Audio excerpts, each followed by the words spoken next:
पहले तो मीडिया के ज़रिए ये बात फैलाई गई थी कि वो अयोध्या से लड़ेंगे। फिर अचानक ये मालूम हुआ कि वो गोरखपुर से लड़ेंगे। तो मुझे उम्मीद है कि गोरखपुर के जनता जिस तरह कोविड के सेकेंड वेव में योगी सरकार बिल्कुल गायब नज़र आई थी और उत्तर प्रदेश की जनता को उनके हाल पर छोड़ दिया था, जिस तरीके से गंगा के पानी के ऊपर हज़ारों लाखों लोगों की लाशें तीर रही थी, वैसे ही गोरखपुर में राप्ती नदी में कई लाशें बह रही थी।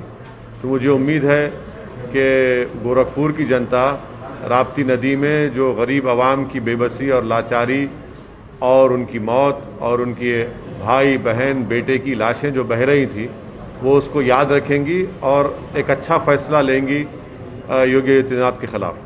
सर, जैसे कि अभी योगी आदित्यनाथ गोरखपुर से लड़ रहे हैं, पर बीजेपी ने साथ ही साथ अखिलेश यादव, प्रियंका गांधी और मायावती को भी चैलेंज किया है कि वो अपने कैंडिडेट्स सीट पे डिक्लेयर करें, या तो फिर वो डर गए हैं बीजेपी से।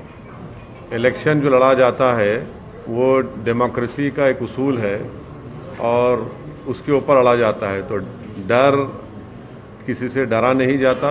कैंडिडेट खड़ा किए जाएंगे और जनता फैसला करेगी।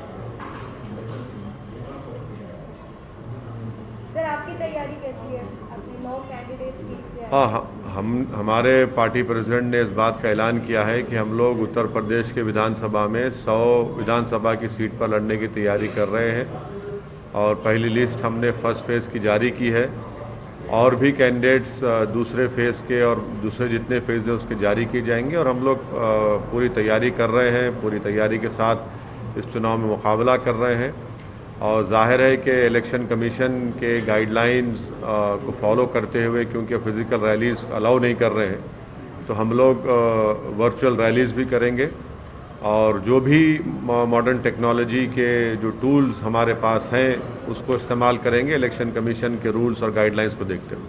सर, आपकी रैलियों में काफ़ी तादाद में भीड़ इकट्ठा होती है। ये भी कहा जाता है कि आपकी रैलियों में लड़ाई नहीं जाती है, खुद इकट्ठा होती है और आपको यूपी में रिस्पॉन्स भी मिल रहा है। ऐसी स्थिति में जब इस तरह के रिस्ट्रिक्शंस लगे हैं तो आपको नहीं लगता कि आपको नुकसान होगा जो आप फिजिकल रैलियां नहीं कर रहे हैं? नहीं, तो देखिए, हम अकेले तो नहीं है। हर पॉलिटिकल पार्टी को इलेक्शन कमीशन ने कह दिया कि फिजिकल रैलीज अलाउ नहीं करेंगे।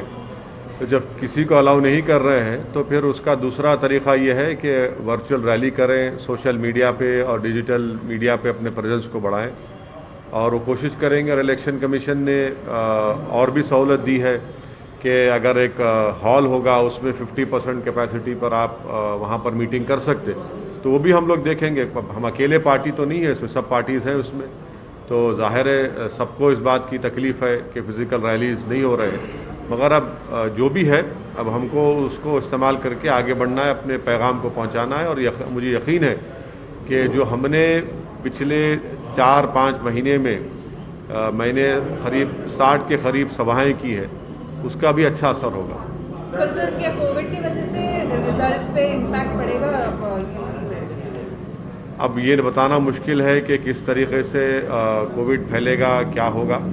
बट अब इलेक्शन कमीशन ने अपने विजडम में फैसला लिया है चुनाव कराने का, तो हम पॉलिटिकल पार्टीज में पूरा अपना ताउन देंगे, कोऑपरेट करेंगे ताकि लोग ज़्यादा से ज़्यादा निकल कर अपने वोट का इस्तेमाल करें और हमारी पार्टी के उम्मीदवारों को कामयाब करें। सर, मौजूदा रेस्ट्रिक्शंस के मद्देनजर आपका हैदराबाद से सुना गया है कि आपका हैदराबाद से आप कैंपेनिंग नहीं कर पा रहे हैं, तो आप लखनऊ में कैंप करने वाले हैं? नहीं, तो बात बिल्कुल सही है। अब जैसा ही ये हमारे कैंडिडेट्स का नॉमिनेशन हो जाएगा, प्रोसेस शुरू हो चुका है, तो यकीनन मैं लखनऊ भी जाऊंगा, वेस्टर्न यूपी में भी जाकर किसी जगह पर अगर हम वर्चुअल रैली करेंगे, आवाम से मुलाकात होगी या जो भी इलेक्शन कमीशन के रूल्स और गाइडलाइंस के तहत काम करना है करेंगे। सर, वही पुराना सवाल जो आपके बारे में कहा जाता है कि आप उत्तर प्रदेश में बीजेपी को जिताने के लिए मेहनत कर रहे हैं, ना कि अपनी सीटें। अब ये तो इल्ज़ाम ज़िंदगी भर मुझ पर लगता रहेगा, इसकी मुझे कोई फिक्र नहीं है। सवाल ये पैदा होता है कि 2014 में, 17 में, 19 में क्यों उत्तर प्रदेश में बीजेपी जीती। मेरे सवाल का जवाब कोई नहीं दे पा रहा है। इसलिए नहीं दे पा रहा है कि सच्चाई ये है कि ये तमाम नाम निहा सेकुलर पार्टीज़ बीजेपी को हराने में नाकाम साबित हुई हैं।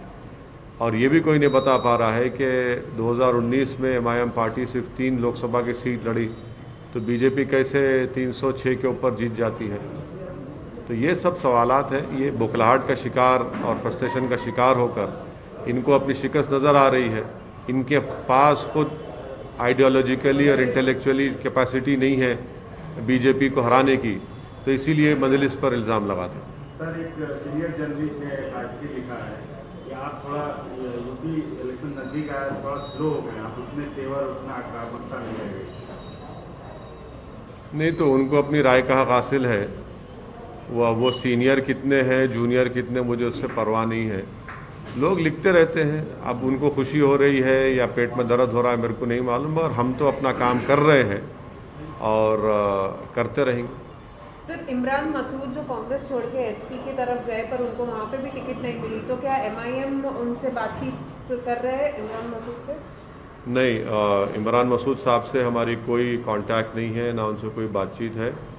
हाँ, ये बात सही है कि वो समाजवादी पार्टी में गए और उसके बाद जो मीडिया की इत्तलात हैं कि वहाँ से भी उनको इज्जत और उनका मुकाम नहीं दिया गया। सर, अभी आपने 9 कैंडिडेट्स ही रिलीज किए हैं और 100 के करीब कैंडिडेट्स हैं, तो क्या एक साइंटिफिक अप्रोच आप देख रहे हैं जो भी कैंडिडेट सेलेक्ट कर रहे हैं, जिस प्रकार के कैंडिडेट्स होने चाहिए, क्योंकि विनिंग हॉर्सेस पर ज़्यादा ध्यान दिया जाता है, तो आपके स्ट्रैटेजी कैंडिडेट सेलेक्ट करने में क्या है?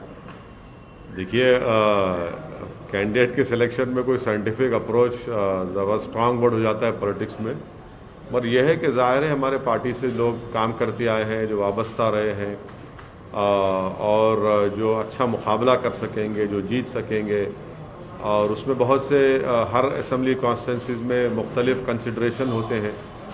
उन तमाम को सामने रख कर ही एक फ़ैसला हमारी पार्टी के ज़िम्मेदारों ने लिया है और अच्छा फैसला लिया है। Sir, all India Muslim personal law board ने आपको लेटर लिखा sir? All India Muslim personal law board नहीं लिखा मुझे लेटर, वो गलत बात है। All India Muslim personal law board का कॉन्स्टिट्यूशन क्लियर है, वो पॉलिटिक्स में इन्वॉल्व नहीं होता। तो आपको ये बात समझने की ज़रूरत है, कई मरतबा हम ये कह चुके हैं कि पर्सनल लॉ बोर्ड सियासत से, अमली सियासत से उसका कोई ताल्लुक़ नहीं है, ना वो उनका पोजीशन है।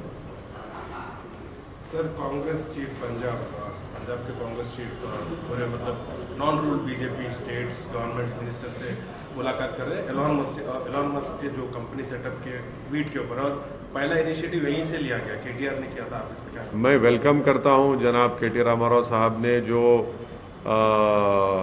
टेस्ला कंपनी को दावत दी तेलंगाना में आने की, यहाँ पर उन्होंने फैक्ट्री खोलने की, और स्टेट गवर्नमेंट ने ये कहा है कि वो हर तरह से सहूलतें देंगी, हर तरह से उनको मदद करेगी ताकि टेस्ला की फैक्ट्री भारत में तेलंगाना में शुरू हो। मैं वेलकम करता हूं केटीआर के स्टेटमेंट का। उम्मीद करते हैं कि टेस्ला अगर भारत में अपनी फैक्ट्री को कायम करेगा तो तेलंगाना एक प्रोग्रेसिव स्टेट है जहां पर सबसे बड़ा एक इन्वेस्टमेंट डेस्टिनेशन बना हुआ है और इंफ्रास्ट्रक्चर और हर एतबार से बेहतरीन जगह है। उम्मीद करते हैं कि जो उन्होंने वेलकम किया है वो एक हकीकी रूप इख्तियार करे तेलंगाना में टेस्ला आकर।